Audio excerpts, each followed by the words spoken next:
And so they've almost become they've become a second establishment party like the Democrats have in the US.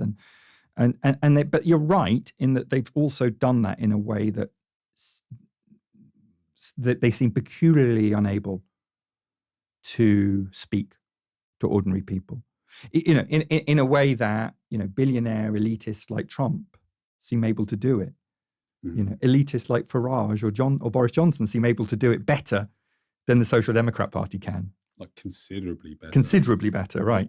Right. Even I saw Farage with the farmers, and he's there with these people asking about their points of views, and to be fair to him, he does a really good job at it. Whereas you look at Keir Starmer, he doesn't quite have that ability, and I think Labour. It's almost unbelievable. It's lacked that for a while. So perhaps that's some of the impetus should be on how do we engage with the people? How do we make people feel connected to us? Because I think that is really missing with some of these. It is. I mean, look, with Starmer in particular, I think, look, the idea, and you could maybe argue a bit with the Democrats, so I think it was a bit different. I think they actually integrated some of the Bernie Sanders vision better, at least initially. But with Labour and with Starmer, I mean, it seems to me that the primary objective is to make sure the left never gets power again. Like a Jeremy Corbyn moment never, ever happens again. But that seems their objective, their number one objective above everything else.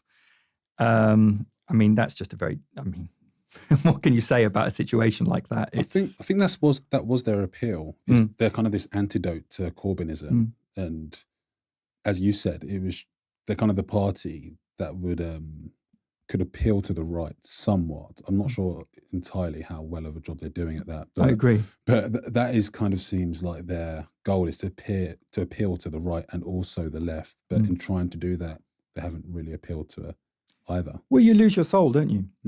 I mean, one thing people used to say, I remember regularly about Jeremy Corbyn was, well, he's got opinions and he says them.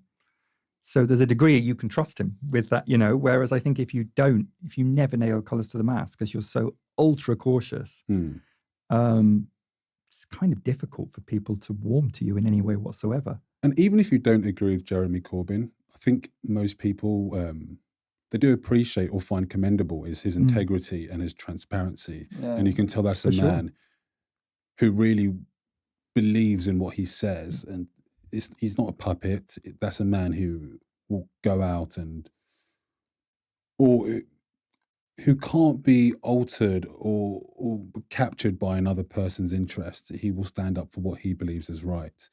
And perhaps, again, that's what Starmer is missing, because he seems quite malleable. He could be anything. Well, right. What does he stand for? I mean, I don't know what he stands for.